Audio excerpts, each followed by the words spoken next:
Top on the brief this morning, it's now hours into a 3-month suspension of Senator Abdul Ningi by the Senate for alleging the lawmakers parted the 2024 budget, or as he says, can clarify a 3 trillion naira component in the Appropriation Act. That claim, based on the BBC Hausa interview, was interpreted by one of the senators, Jimo Ibrahim, as criminal misinformation and breach of peace, rattling the Red Chamber who for hours engaged in a stormy session. Now, after varying perspectives were entertained on the matter, the Senate moved to suspend Senator Ningi from PoliticsToday for 3 months from its activities and even its premises right there in the chambers. My privilege has been breached. Also, because I am one of those that participated in the passage of the 2024 appropriation bill. Because preparation of budgets is not only the sole responsibility of the Senate. It includes the Federal House of Reps and even the executive. But as chairman chairing the Senate Committee on Appropriation, who actively participated in the preparation of this document, and for what have transpired within the last 3 days, my privilege has been breached. It was said that there was a budget of 28 trillion, but what was passed was 25 trillion. So there is a 3 trillion on top. Where are they? Where is it going?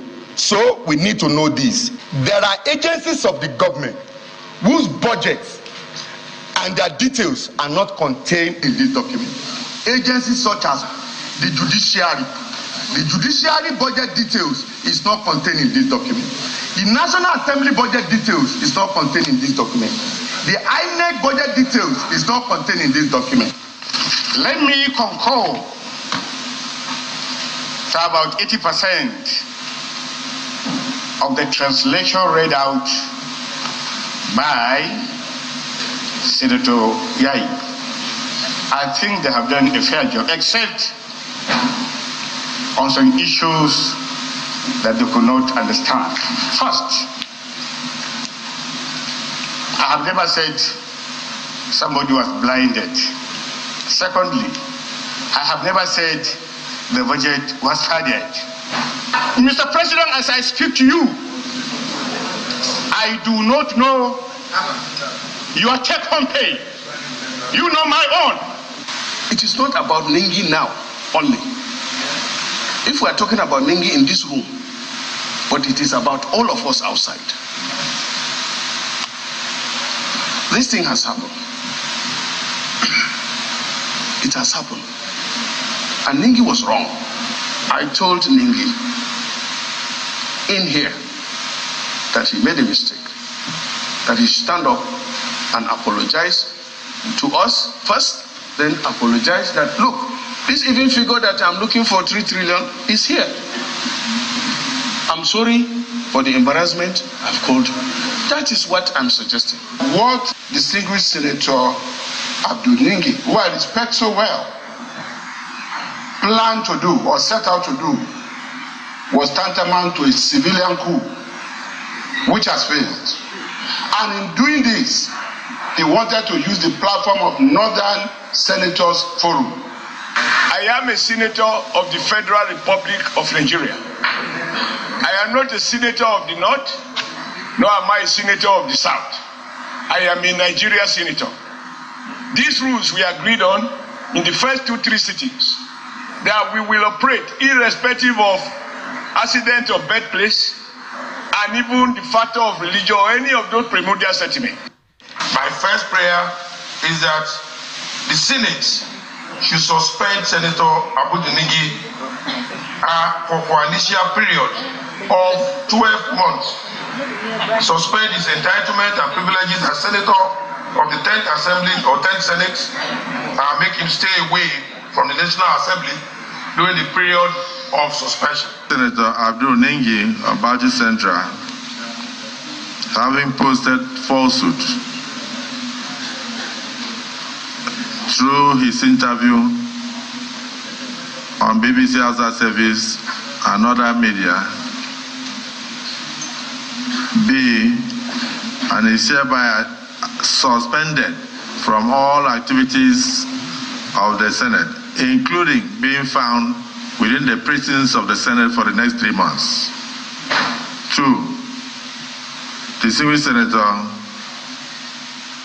Abdurrahman Ismaila Kawu is also hereby cautioned from posting or reposting unverified or falsehood on his Facebook or Northern Senators Forum to avoid a breakdown of law and order.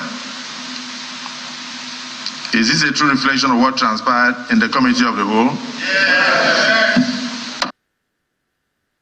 A lot of talking point from that engagement yesterday, but just next door, right in the National Assembly, in the Green Chambers, they passed a resolution asking the National Security Advisor to fully enforce the National Counter-Terrorism Act, including the National Center for the Control of Small Arms and Light Weapons. The motion follows the recent kidnappings of over 200 children in Kuriga community in Kaduna State. That's despite a huge defense budgetary allocation. The House frowns on the reactionary tendency in the management of the nation's security, but also asks the federal government to remove the military from the envelope system. Concerned that despite the 3.25 trillion naira allocated to the defense and security sector on drones and other military equipment that could have tracked, located, and rescued victims represents 11.8% of the national budget in 2024. Yet, there has been no respite as bulk of the actions by security personnel are reactionary rather than proactive. The House resolves to mandate the Office of the National Security Advisor to coordinate and galvanize all security and intelligence networks to bring back our students, and to further develop and execute a proactive master plan to restore security. Urge the Office of the National Security Advisor to revisit and optimize fully the acts passed for the National Counterterrorism Center, as well as the National Center for the Control of Small Arms and Light Weapons, and ensure that they fully serve the purpose of their establishment. Urge the federal government to absolve the military and security establishment from the restrictive envelope budget system, allowing them to develop a robust budget that is based on need assessment that reflects security peculiarities and reality on ground. In the meantime, the Inspector General of Police has ordered the immediate establishment of a new mobile force base and deployment of special forces in Kuriga community following those abductions of the innocent children. The order by the IGP came during a visit to the Kaduna State Governor Obasani, where he told the governor that all approaches will be adopted to secure the release of the children. Your Excellency, I want to assure you that the police leadership and indeed the leadership of all security agencies in Nigeria are as concerned as you are over the safety of these children. And we are going to do everything possible with you to ensure that they return safely. I have instructed the AIG PMF to immediately deploy a unit of PMF to that community, if only to give confidence to the people. The men will be deployed, and with the support that you have pledged to give, I'm sure that the community will start to feel safe again. We are launching the Special Intervention Squad for Kaduna State. We are extremely confident that the school children, by the grace of God, will return back home safely. And of course, we will do everything to ensure that we work closely with the relevant security agencies in Nigeria to ensure that our children are back home safely. And I'm also happy with the decision by the Inspector of Police to quickly deploy mobile base in our Kuriga community. Now, before that visit by the IGP, Bandit had launched another fresh attack and taken hostage about 61 persons from Buba village in Kajuru local government area of Kaduna State. It was an early morning incident while villagers were still asleep. Although the police had yet to confirm the latest attack, a councillor representing the ward told Channels Television that the bandits invaded the village in large numbers and moved from house to house to kidnap residents while shooting sporadically. According to the councillor, the intervention of the military prevented the criminals from abducting more persons some residents who sustained injuries while trying to escape from the incident.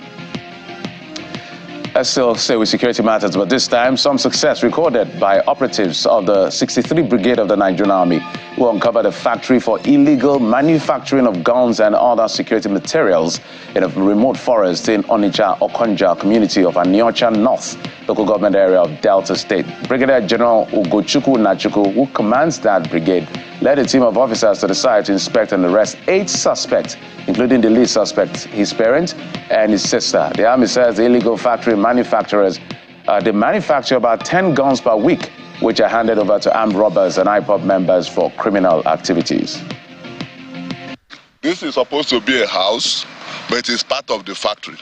I will take you in now, then before I walk you down to the main factory where the manufacturing is ongoing. Gentlemen, we will question those guys. You will hear from them the quantum of weapons they are manufacturing, both for the insurgents and for armed robbers in Delta State. So these people here are major contributors to the insecurity, not just in Delta State, but even across southeastern Nigeria and neighboring states here. You can see the spanners of their rooms are equally part of the weapon manufacturing. This is part of what we are combining. This is where they mount and be watching the whole area. Quite a discovery. Now, poor storage and logistics is limiting Nigeria's huge potential in the production and export of cowpea and sesame from the country. That's a submission of the Director General of the World Trade Organization, Dr. Ngozi Okonjo-Iweala, during the launch of the Standards Trade Development Facility in Abuja. The Standards Trade Development Facility is a global initiative that seeks to strengthen food safety, animal and plant health capacity in developing countries by encouraging the use of good practices. The new project aims to build the capacity of stakeholders across the sesame and cowpeas value chains to better understand market access requirements, to improve agricultural practices such as pesticide application, hygiene techniques, harvest and post-harvest methods, and food safety. Let's talk some more business. The central bank has again raised the exchange rate for calculating customs duties by 1.9% from 1,593 naira 88 kobo per dollar to 1,624 naira 73 kobo per dollar, and this should inevitably impact trade dynamics. This decision, effective from March the 12th, which was yesterday, follows the continued drop in the value of the naira. Also, the 1.9% hike equates to an additional cost of over 30 naira on each dollar needed to clear goods at the port compared to the previous rate. Meanwhile, some port users have expressed discontent with the CBN new policy of linking import duty payment to the exchange rate on Form M submission, as this, they say, will introduce more hurdles in an already challenging trade environment. Let's head to outside our shores now. British Foreign Secretary David Cameron says he has described as a very disturbing, he described it as very disturbing, a report about the Palestinian medical staff in Gaza being beaten and humiliated by Israeli troops. Ms. Cameron is now seeking what he calls answers from the Israelis. 3 medical staff had told the BBC they were humiliated, beaten, doused with cold water, and forced to kneel for hours after being detained for days. In their response, Israel says abuse of detainees is strictly prohibited. Exciting world of sports. The good showing of Team Nigeria has increased its gold medals at the 13th African Games to 22 as the country's weightlifters won 6 more gold medals in Accra, Ghana. Ruth Ayodele won 3 gold medals in the women's 64 kg. She lifted 94 kg in the snatch, then 114 kg and the clean jerk, which was awarded another gold medal overall with a total of 208 kg. Joy Eze also won gold in the women's 71 kg, lifting 90 kg in the snatch and 117 kg in the clean jerk, and won overall with a total of 207 kg. Well, those are the stories we've been tracking for you in the last 24 hours, as well as what will form our conversation in the next coming hours.